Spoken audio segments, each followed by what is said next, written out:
welcome to another Tactics Tuesday video. Today we're gonna talk about bad air and keeping someone behind you. So we're gonna go through some defensive tactics and how bad air works. So in this first picture we can see the basics of how bad air works. So if we have the wind from the top again, it's gonna throw a shade behind your boat, quite in the direction of the wind, down here and straight back from you, but it's also gonna throw some some counter winds. It's gonna mirror the wind from your sails, a bit upwards from your sails. So this green boat is really in a very bad position, because what happens when the wind bounces off the red boat's sails here, it turns more to the left, which means the green boat will be having a very hard time going at the same angle as the red boat. It's gonna start slipping down towards this,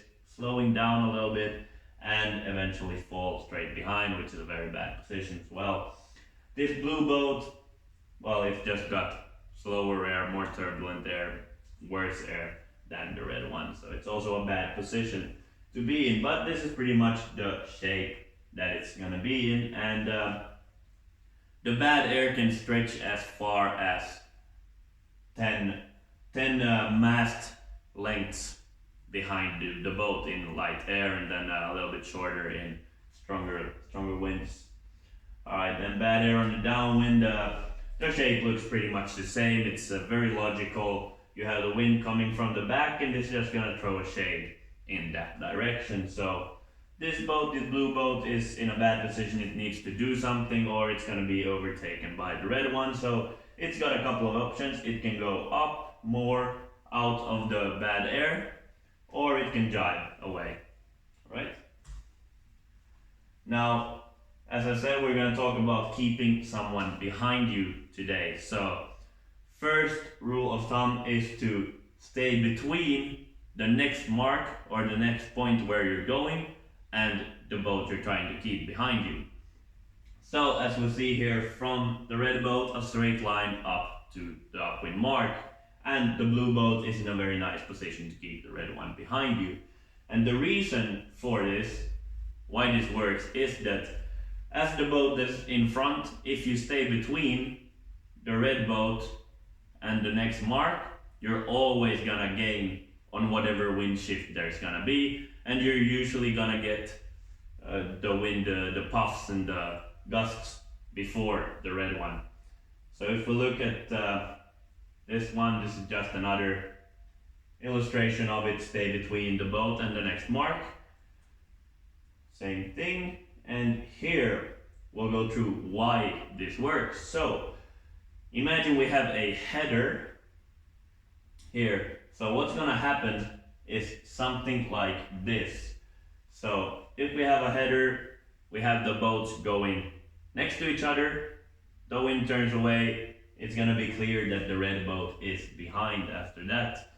But this usually works if you're straight behind each other, because the blue boat, the one in front, is usually gonna get the header or the shift a little bit earlier and can thus react a little bit earlier, and that's why you can gain on it. And for a lift, we see that if the boat turns or the wind shifts right, boats that are next to each other, they're gonna turn like this, and then the boat that is on the side of the shift is always gonna gain, and the boat in front is usually gonna get to that side quicker, gain the shift quicker. Right, so always be, if we're talking shifts in general, the boat that is further towards the side that the wind is shifting towards is the one that gains more. Alright. And now, as I said in the previous lecture, we'll get into the bottom mark roundings a little bit in this lecture as well, because there are some very nice tactics for keeping someone behind you after a mark rounding, or actually keeping yourself between them and the next mark, as we talked about, the key concept here. So we have a couple of options. If you're quite a substantial amount in front of the next boat that comes, or the whole fleet as a whole, you can, when you round the bottom mark, you can tack right away, and then once the next boat rounds the mark, you can tack back. And what's gonna happen then is you're gonna end up in a situation like this. You're gonna be quite nicely in front and between the next boat and the upwind mark. Another way to do it is to keep going after the downwind mark, and then once the next boat rounds the mark, you tack.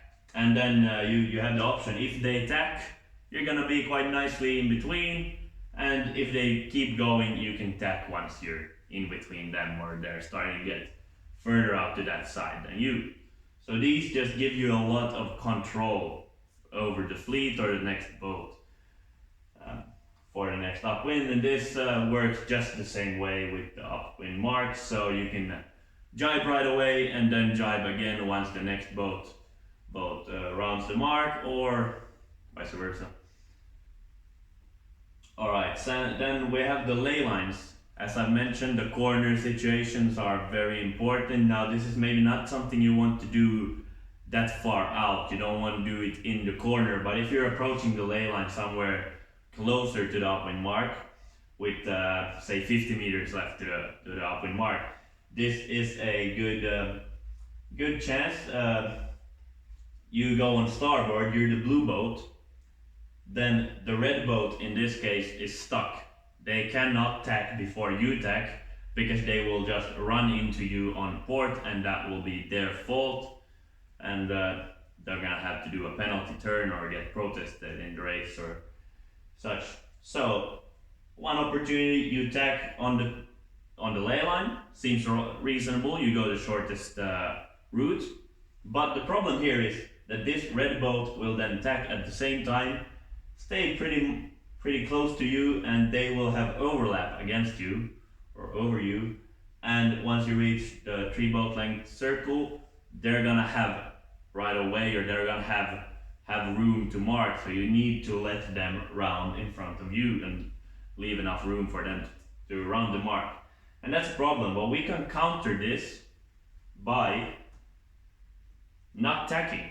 We can just keep them here because they can't tack. We can keep going over the ley line, keep going. Then we'll end up in such a position like this. And now here, if we tack, we're gonna end up like this. And now there is no overlap. So once you get to the 3 boat length circle, there's no overlap. You will not have to give room to the red boat, and the red boat will round behind you. And the reason is that the angle gets so much bigger in the turn that they're gonna be stuck behind you. Now this obviously loses you distance. So if it's a big fleet and it's tight, then you're gonna be losing on this, and many boats from the right might be getting past you. So that's what we see with the yellow and the green boats here. They might get past you if you do this. But if you have a substantial lead, or you're doing match racing or something, this is a very common tactic. So if this red boat is the only one you're competing against in this situation, then go ahead, do this. This will keep them behind you. But if there's a big fleet which is close to you and you're risking falling behind other boats, then don't do this. Just sail against the other fleet, the rest of the boats that are there. Make sure to keep them behind, and it's okay to leave one boat behind or in front of you. Alright? And for the next lecture, we will talk about when to sail high and when to sail fast. So when should you point towards the wind, and when should you put on your speed mode. And that's also going to help you stay in front, and help you make it more difficult for your opponents to keep you behind. Right? Thank you.